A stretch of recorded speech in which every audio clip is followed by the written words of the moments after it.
여러분 오늘 우리가 읽은 이 성경 구절 말씀은요. 십계명 중에 한 계명을 이야기하고 있습니다. 여러분 혹시 십계명 뭔지 기억하십니까? 네, 아마 이거를 퀴즈를 잠깐을 하면 아마 굉장히 혼란스러울 수도 있어서 제가 여러분들에게 그냥 보여드릴게요. 한번 보시고 우리 첫 번째부터 10번째 계명까지 한번 읽어보도록 하겠습니다. 첫 번째 먼저 읽어보죠. 시작. 너는 나 외에는 다른 신들을 내게 두지 말라. 두 번째는요.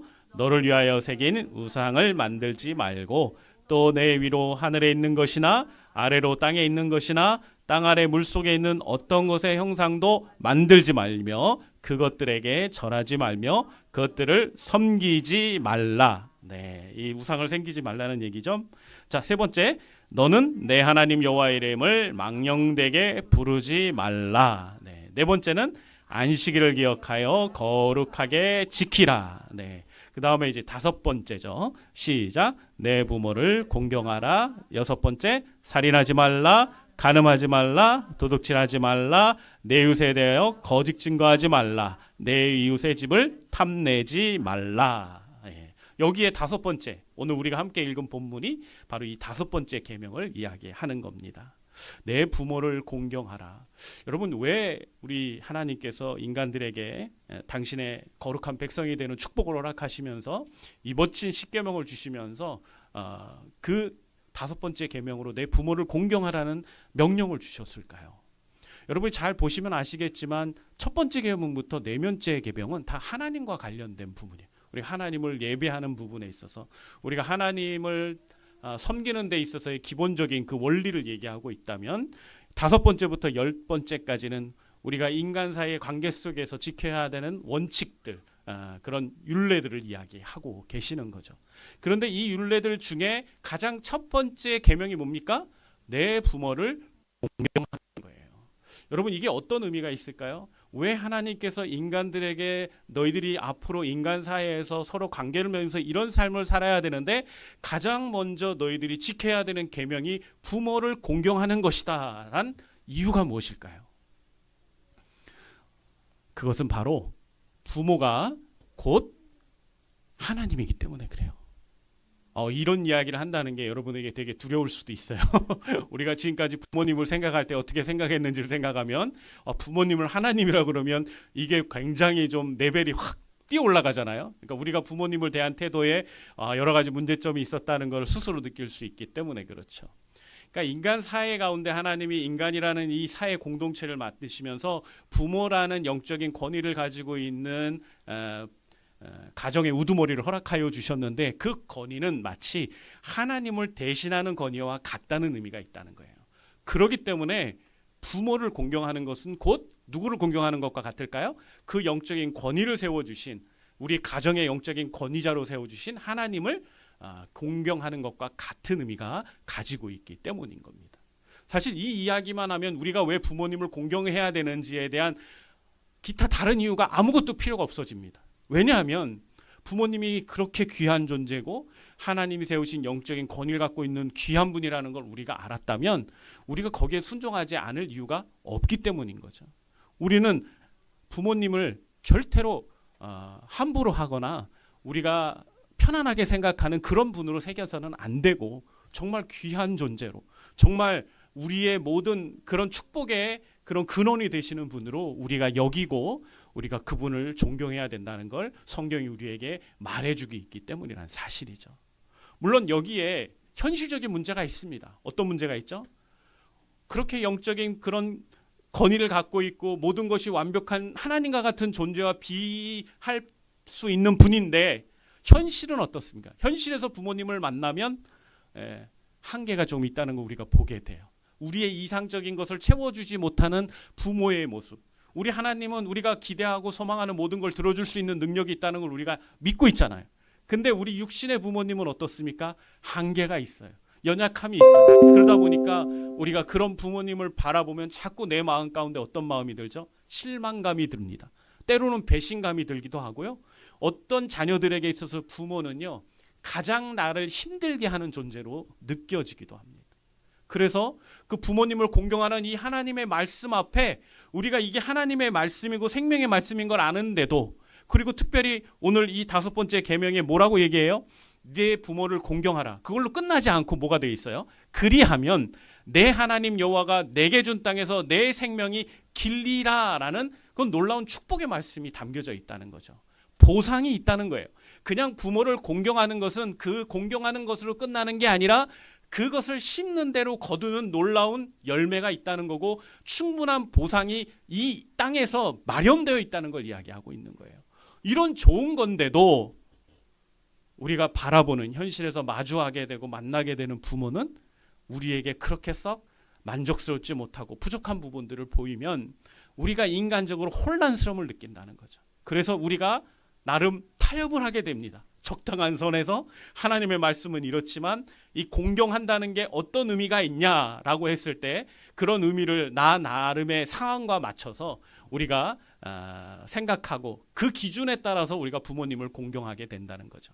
근데 여러분 아시나요? 이 헬라어 단어의 공경하다는 그 단어 자체가 하나님을 경배하고 경외하는 것과 동일한 의미를 가지고 있어요. 그러니까 하나님이 우리에게 요구하시는 부모님을 공경하라는 의미는 우리가 인간적으로 생각하는, 인간적으로 타협할 수 있는 그런 수준이 아니라는 거예요. 부모는 그 부모라는 의미만으로도, 그 부모라는 이름만으로도 우리가 하나님을 향하여 경배하고 예배하는 그 무한한 존경의 마음을 갖는 것 같이 우리 자녀들이 부모를 공경해야 되는 그런 특별한 의미를 가지고 있는 분들이시라는 거죠. 그래서 우리는 그 부모님에 대한 권위를 인정하고 영적인 권위를 인정하고 할 수만 있다면 우리가 이 말씀을 의지해서 우리가 하나님이 보시기 때문에 우리 하나님이 평가하실 것이니까 우리는 최선을 다해서 부모님께 공경하고 효를 행하는 것이 우리 그리스도인의 당연한 모습이고 축복인 줄 믿습니다. 아멘이십니까? 네. 그런데 그게 어려운 거 저도 압니다. 저희 부모님도 여기 계시거든요. 네, 우리 부모님이 보실 때 얼마나 제 모습이 부족하고 연약한 것들이 많이 있겠어요. 근데도 저 역시 부모님 볼 때 그런 부분들이 있기 때문에 때로는 많이 혼란스럽고 타협하는 그런 연약한 모습들을 가지고 있습니다. 너무 죄송하죠. 사실 부모님을 생각을 해보면 얼마나 희생이 많으셨습니까? 우리 저기 우주를 키우고 있는 우리 수연이 어머님, 우주 어머님을 봐도 우리가 너무 잘 알죠. 네. 또 여러분들 주변에 아이를 키우는 부모님들의 모습을 한번 생각해 보세요. 그분들이 그 자녀를 키우기 위해서 얼마나 많이 고생을 하시는지요. 정말 잠을 포기하면서 피곤한 몸을 이끌고 집에 왔는데 그 아이가 놀아주세요 하고 달려오는 그 아이의 모습만 봐도 그냥 그 아이들과 함께 시간을 보내야 한다는 그 막중한 책임감을 가지고 모든 것들을 다 내려놓고 일단은 아이를 돌보기 위해서 최선을 다하잖아요. 그런 모습들이 뭐 잠깐 하면 되는 겁니까? 아니에요. 최소한 제가 볼 때 한 10년 이상은 그렇게 아이를 계속 케어해줘야 하고 돌봐줘야 되는 것 같아요. 제가 보니까 중학교 올라가서 고등학교쯤 돼야 좀 부모님들이 좀 자유해지는 것 같아요. 더 이상 애들 때문에 고민을 좀 안 하는 것 같습니다. 물론 어떤 부모님들은 그 아이들의 인생에 대해서 청사진을 그려놓고 그 아이들을 그렇게 이끌려고 뭐 대학교를 가든 취업을 하든 결혼할 때까지 계속 케어하고 돌보시는 부모도 있는 것 같기는 합니다. 근데 그런 부모들은 좀 특별한 부모님들인 것 같고 대부분의 부모님들은 아이들이 초등학교나 중학교까지 갈 때는 옆에서 계속 케어해주고 도와줘야만 하는 거죠. 그리고 그 아이들이 또 요구하는 게 있죠. 부모로서 응당 느끼는 당위성이 있고 의무감이 있어서 행하는 행동이 있을 뿐만 아니라 자녀들이 우리에게 와서 요구하는 것들이 있잖아요. 그 부모님들이 그 요구를 들을 때 어떤 생각이시겠습니까? 얼마나 많은 생각들을 하시겠어요. 아이가 원한다고 여러분 다 들어주는 게 만사 오케이일까요? 그게 정말 자녀를 위한 일일까요? 여러분 되도록 많은 부모님들은요 정말 고민을 많이 하고 살아세요. 내가 이 아이의 요구를 들어줬을 때 이 아이의 앞으로 인생 가운데 어떤 일이 일어날지, 어떤 부분들이 필요할지 정말 부모님들이 얼마나 많은 고민을 하며 사는지 우리가 잘 알고 있지 않습니까? 우리 주변에 우리 교회 성도들 부모님을 둔 부모를 보면 자녀를 둔 부모님들을 보면 얼마나 고생이 많으십니까? 그러니까 정말 쉽지 않은 거예요. 그러니까 특별히 또 지금 시대는요 부모가 된다는 건 정말로 똑똑해야 돼요. 제가 볼 때는. 왜? 왜냐하면 자녀가 태어났으면 그 자녀가 정말 온전한 성인으로서 사회생활을 할 수 있는 제대로 감당할 수 있는 인격체로 그 아이를 잘 성장할 책임이 있는 거잖아요. 그 책임에 대한 부분을 누구나 다 느낀단 말이에요. 그러기 위해서 노력하다 보니까 부모님이 정말 열심히 공부해야 되고 열심히 준비하면서 자기가 해야 되는 게 산더미처럼 있는데도 그 자녀의 그 인생에 대한 피로들을 채우기 위해서 얼마나 부모님들이 노력하고 고민하고 조사하고 그러는지 모릅니다.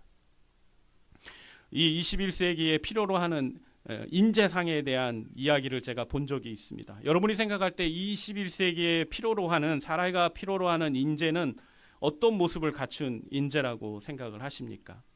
제가 참 깜짝 놀랐어요. 왜냐하면 이게 과연 인재만일까, 천재 아닐까 이런 생각이 들 정도로 정말 많은 요구들이 있더라고요. 여러분이 그런 사람인지 한번 스스로에게 질문하면서 들어보세요. 지금 시대가 필요로 하는 인재는 이런 사람들이래요. 문제 해결 능력을 갖추고 다양한 사람들과 협업할 수 있는 능력을 갖추고 창의력을 가진 사람들. 어떻습니까? 여러분, 시대가 원하는 인재상입니까? 여러분 스스로가? 네, 근데 이게 다가 아니죠. 더 있어요. 뭐가 있습니까? 여기다가 토론 능력을 갖춰야 된대요. 토론 능력. 그냥 내만 하는 것도 힘든데 거기다 토론도 해야 된대. 비판적 사고 능력을 갖춰야 되고 균형 잡힌 인성과 영성을 가져야 된다. 거기다가 지적인 겸손함도 갖춰야 된답니다. 그리고 여기다가 인공지능을 활용할 수 있는 능력을 갖춰야지 시대가 필요로 인재가 된대요.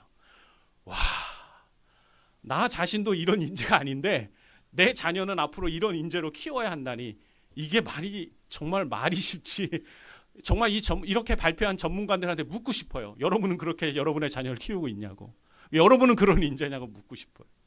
이게 정말 너무나 힘들어 보이는데 사실 부모님 입장에서 이런 이야기를 들으면 어떤 마음일 것 같으세요? 자기가 지록 부족하더라도, 자긴 배운 게 없더라도 어떻게 하기를 원할까요? 내 자녀만큼은 사회에서 부끄럽지 않고 사회에서 좀 남들을 이끌어갈 수 있는 그런 인재가 되기를 바라는 마음으로 그 자녀가 그런 능력을 갖출 수 있도록 하기 위해서 모든 것을 투자합니다. 모든 것을 아낌없이 투자하는 거예요. 자기는 집에서 김치 하나 넣고 밥 한 고기 먹어도 내 아이들은 학원 다니면서 학원 3-4개 다니면서 밥 굶기지 않으려고 원하는 대로 편의점 가서 햄버거든 라면이든 뭐든 먹으라고 체크카드, 부모님 엄카라고 하죠. 그거 주면서 마음껏 쓰게 해주고. 이게 부모예요. 여러분, 이런 부모 얼마나 희생적이고 얼마나 대단합니까? 사실은요, 저와 여러분 모두가 그런 부모님의 큰 희생과 헌신과 사랑 속에서 여기까지 온 거예요. 제가 어느 날 저기 계시는 저희 아버님하고 식사하다가 밥을 좀 남기게 됐습니다. 그랬더니 아버님이 이렇게 제게 얘기하셨어요. 내가 말이야, 너보다 좀 어렸을 때는 밥을 먹는 것 자체가 축복이었기 때문에 밥이 맷돌 밥상에 떨어져도 그걸 다 주워 먹었어라고 얘기를 하시더라고요. 제가 그 얘기 듣는데 저는 정말 너무 배불러서 지금 도저히 밥을 더 이상 먹을 수가 없는데 그 말을 듣는데 겸손해지더라고요. 이거 어떡하지? 이거 먹어야 되나? 그러고는 한 숟갈 입에 넣으려고 막 노력을 해봤습니다. 네. 근데 사실 그래요. 우리의 부모님들이요, 목사님 세대의 부모님들은 더더욱더 그 전쟁의 폐해 가운데 이 나라를 부강하게 하는데 이바지했던 그 부모님 세대들은 정말로 희생하며 헌신하면서 우리를 키워주신 거예요. 그래서 우리가 이렇게 건강한 모습으로 이렇게 정말 온전한 사람으로 이렇게 서 있을 수 있게 된 겁니다. 전 지금도 상상이 안 돼요. 제가 우리 최정규 목사님하고 몇 년 전에 이스라엘의 성지순례를 다녀왔었습니다. 근데 이스라엘 가기 전에 두바이 아부다비 공항에 내려서 이렇게 지나가고 있었는데 그때 날씨가 한 40도 정도 됐던 것 같은데 체감 온도는 50도가 넘었어요.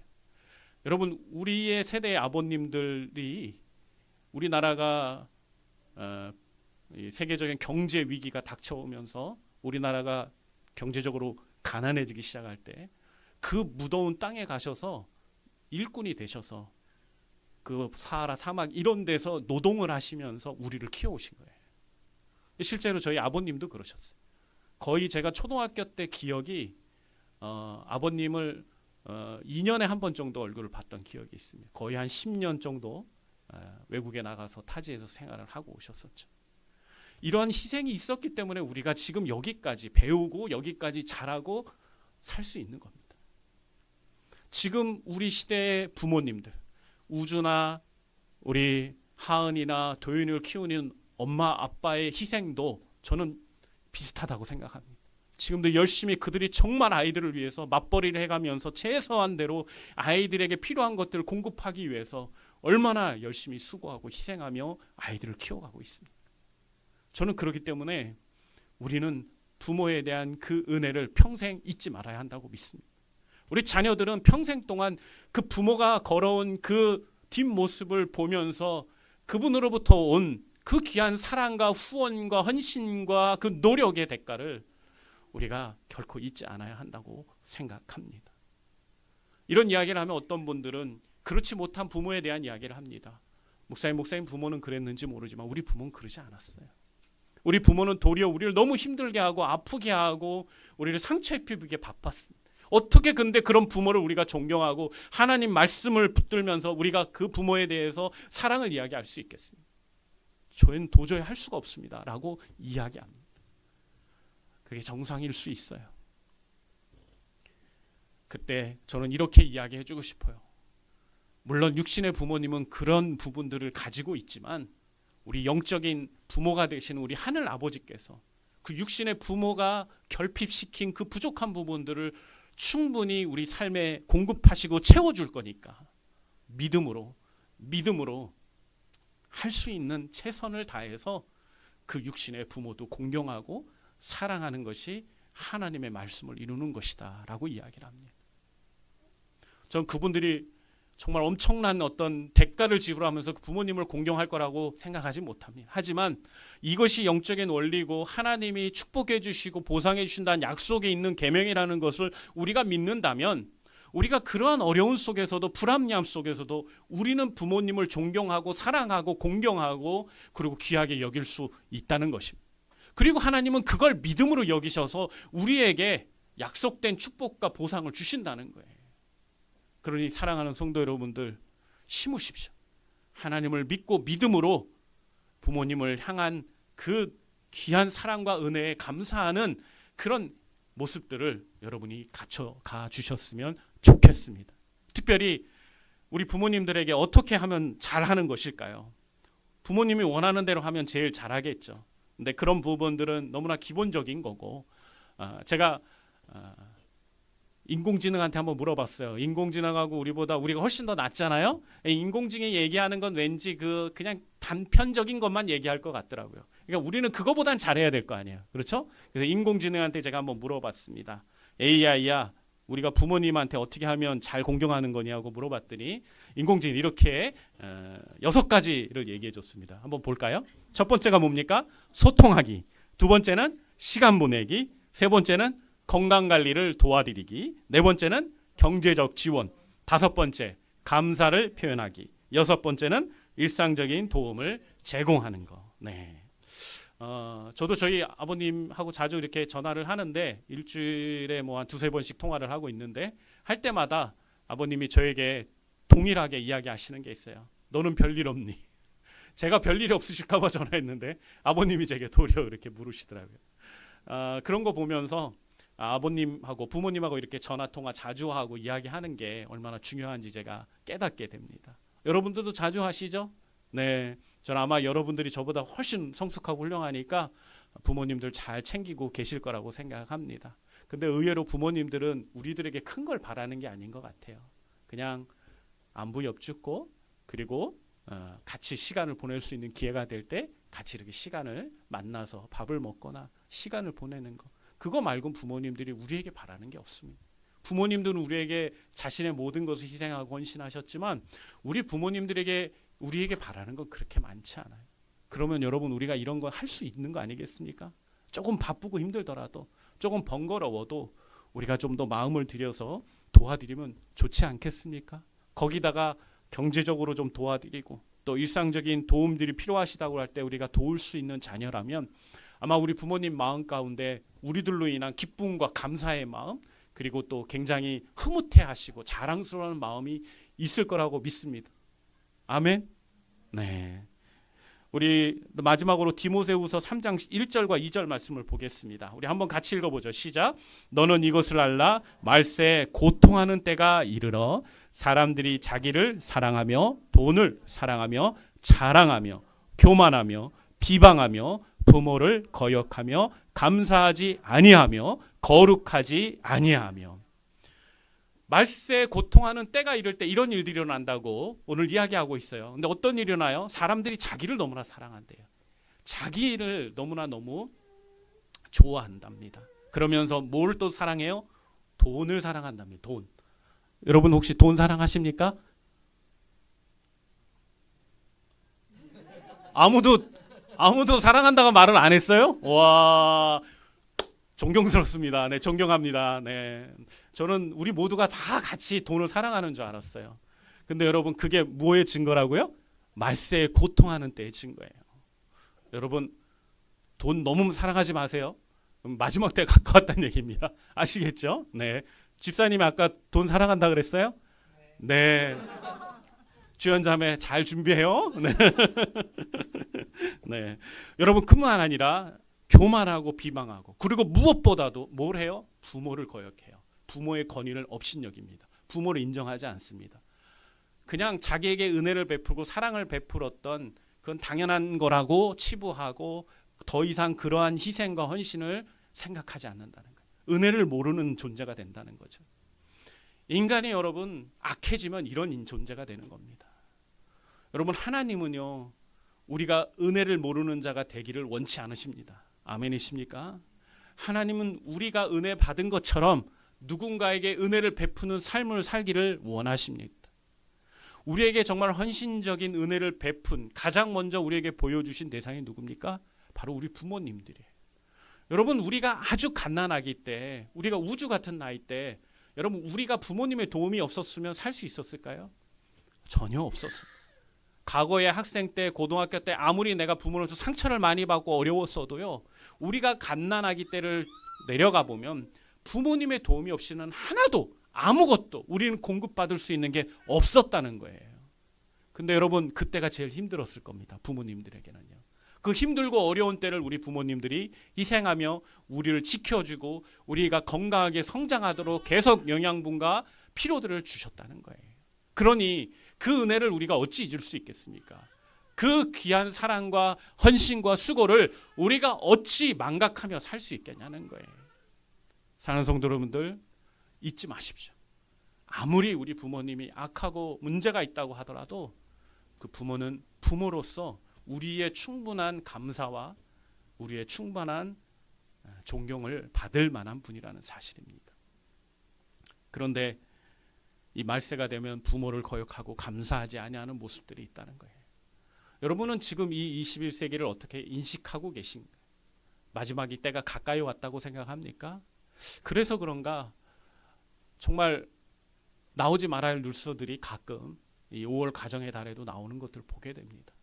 너무나 마음 아프죠. 그나마 다행스러운 것은 그들 중에 뭐 그리스도인들, 크리스찬들 뭐 있다는 얘기는 못 들었어요. 하지만 여러분 이 말세가 더 악이 강경해지고 사람들이 자기 자신만을 알게 되고 자기 자신이 마음껏 생활하고 싶은 대로 살아가다 보면 분명히 이러한 일들도 우리 그리스도인들의 삶에도 나타날 수 있어요. 근데 여러분 그거는 결코 하나님이 용납하시는 부분이 아닙니다. 하나님 우리에게 분명히 이 십계명 가장 기본이 되는 하나님 나라의 백성들이 지켜야 되는 이 십계명에서 분명히 말씀하고 있다는 거예요. 뭐 하라고요? 부모를 공경하라고요. 어려운지 압니다. 쉽지 않은 거 압니다. 하지만 약속에 있는 하나님의 말씀의 계명입니다. 지키십시오. 순종하십시오. 그것이 하나님의 뜻을 이루는 거고 하나님이 약속해 주신 그 놀라운 보상과 은혜를 우리가 누릴 수 있는 축복의 기회를 얻는 것입니다. 이 마지막 때에 우리가 망하지 않기를 원합니다. 이 마지막 때에 우리의 삶이 하나님이 비극적으로 바라보셨던 그러한 광경의 모습들이 우리 그리스도인의 가정 가운데 남아있지 않기를 원합니다. 무엇보다도 우리 사랑하는 부모님들을 위해서 기도하고 그리고 존경하고 사랑하는 우리 귀한 멋있는 우리 꿈을 심는 교회 성도들 모두가 되길 주님의 이름으로 축복합니다. 아멘. 이 시간에 설교를 마무리하면서요. 영상을 하나 좀 보여드리겠습니다. 이 영상을 보고 제가 나와서 기도하도록 하겠습니다. 평소에 엄마에게 존댓말 혹시 사용하시나요? 아 저요? 네. 아직도 사용하고 있어요. 아버지한테는 꼭 사용합니다. 아니요. 아니요? 아니요. 엄마는 집에서 거의 공주님 같은 포지션을 갖고 있고 아 엄마의 장점은? 아 너무 많아갖고 네, 생각이 엄마는 엄청 웃기고 저를 항상 생각해 주세요. 아빠의 장점이요? 친구 같은 거? 혹시 부모님이랑 통화는 자주 하세요? 거의 안 해요. 하도 카톡입니다. 해도 카톡은 통화요? 네. 거의 안 하죠. 하게 되면은 아 엄마 집에 좀 늦게 들어갈게요. 네. 집 늦게 들어가. 혹시 일주일 중에 엄마랑 같이 있는 시간은 어느 정도 되는 것 같아요? 한 2시간? 혹시 엄마를 이름으로 불러본 적이 있으세요?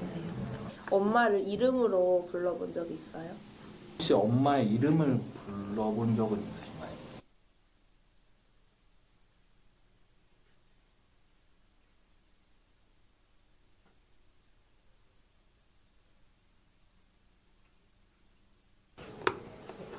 빈칸에 아버지 이름을 제가 설명을 해드릴게요.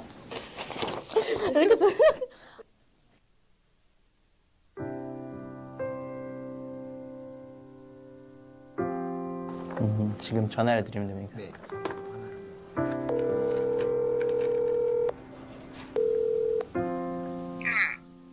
아니 아빠랑 전화를 해야 돼 지금. 아빠도 바꿔봐봐. 달라고? 돈 달라고야. 김현정님, 네, 뭐 하고 있으셨어요? 청소하고 있습니다. 최우성님 뭐 하고 계셨어요? 뭐요? 아, 소진숙님 뭐 하고 있으셨어요? 소진수님 지금 뭐 하고 있었냐고요? 네. 빨래개 끼고 아, 집 네. 정리하고 있었는데요. 내 엄마로 살아온 이금옥님의 인생은 힘들지 않았나요? 어렸을 때 힘들었는데 지금은 하나도 안 힘들어요. 이제 장가만 잘 가면 되지요. 제 아빠로 살아온 정물서님의 인생은 힘들지 않으셨어요? 윤범이 아니야? 맞아요. 내 엄마로 살아온 김경희님의 인생은 힘들지 않았나요? 힘들었습니다. 내 엄마로 살아온 문민누님의 인생은 힘들지 않았나요? 힘든 것도 있었지만 더 보람이 있죠. 신찬이 엄마로 살아온 인생 행복했지. 다이나마트하고. 내 엄마로 살아온 김현정님의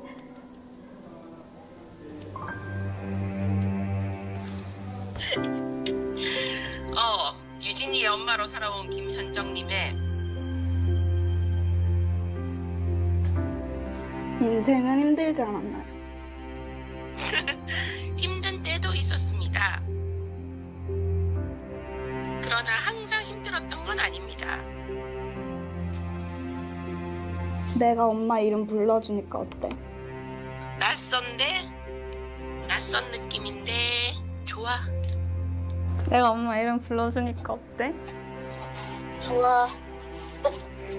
본인의 이름을 대신하여 엄마라는 이름으로 사는 건 어땠나요? 힘들었습니다. 엄마는 그냥 괜찮았어. 그러니까는 경호와 기원이 그 아들이 엄마로 사는 것이 엄마로 사는 거? 네. 최선을 다했고 지금 앞으로도 최선을 다할 거고 너무너무 행복했지. 당연한 일이고 그리고 책임감이 느껴지는 일이고 그리고 뿌듯하고.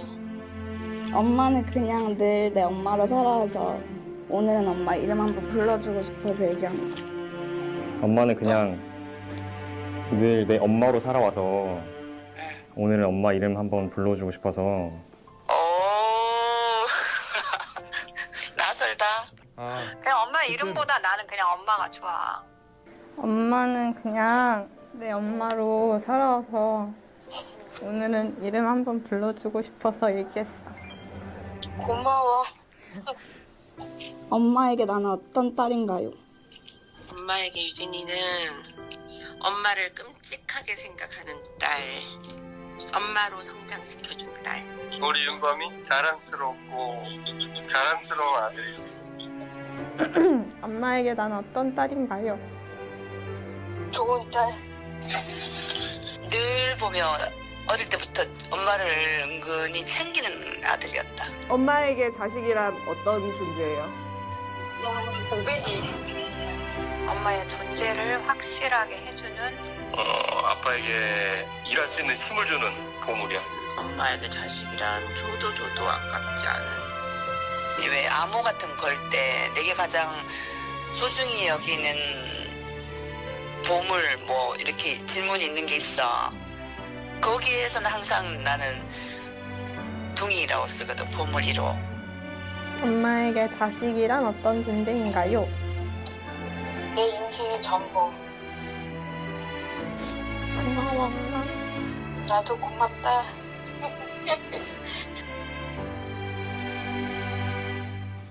그냥 엄마가 너무 당연해가지고.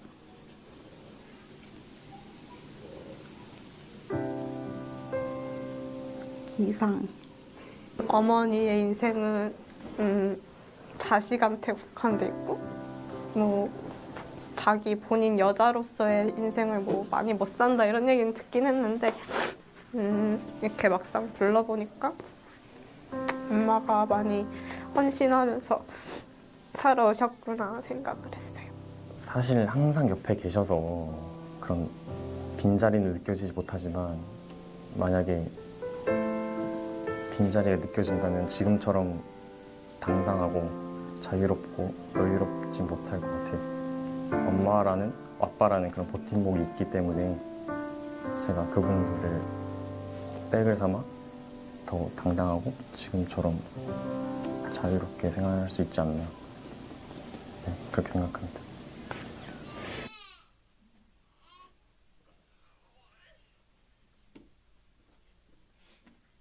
영상 잘들 보셨습니까? 네, 예, 제가 몇 번 보는데도 참 볼 때마다 여러 가지를 생각하게 하는 영상인 것 같습니다. 동물은 죽어서 가족을 남기고 사람을 죽으면 뭘 남기죠? 이름을 남긴다, 그죠? 자신은 인간이라면 누구나 자신의 이름을 남기고 싶은 게 인간의 기본적인 욕망이고 욕구인데 그것을 거부하고 그것을 아무렇지도 여기지 않는 분들이 계시죠. 그분들이 바로 부모라는 분들이세요. 자녀들에게 있어서 제1호 보물은 부모가 아닐 수 있지만 부모에게 있어서 가장 좋은 보물 1호는 자녀라는 사실은 우리에게 많은 것들을 생각나게 합니다. 여러 가지 부족한 부분들이 있겠지만은 우리 각자가 개인의 온도차도 있겠고 환경이 다르기 때문에 생각하는 게 다를 수 있겠지만 저는 부모라는 그 이름만으로도 우리가 마땅히 존경하고 귀하게 여기고 우리가 평생 동안 가슴에 추억해야 되는 그런 분들이라고 생각합니다. 우리가 그분들의 그 은혜를 늘 감사하는 우리 멋진 성도들 되기를 주님의 이름으로 축복합니다. 아멘.